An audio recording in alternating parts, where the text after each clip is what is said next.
Welcome to this doc management video series installment, Repair Orders. This video shows you how easy it is to manage your repair orders with the docMgt automated repair order process. The process is very simple. First, you scan your repair order to the cloud using any scanner or scanner copier. Then the repair orders are automatically indexed and stored in your cloud site. Then you can search your repair orders by RO number, date, or VIN. Searching for your ROs is quick and easy.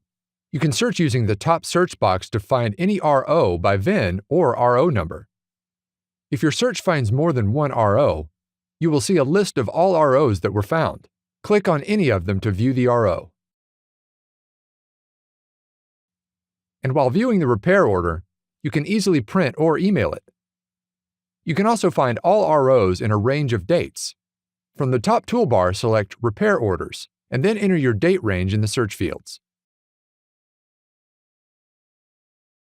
You will see all ROs that were found for that date range. To search for an RO by its RO number, go to the search form and enter the RO number in the Repair Order Number field. The system will automatically take you to that repair order. Thank you for your interest in the docMgt Repair Orders tutorial.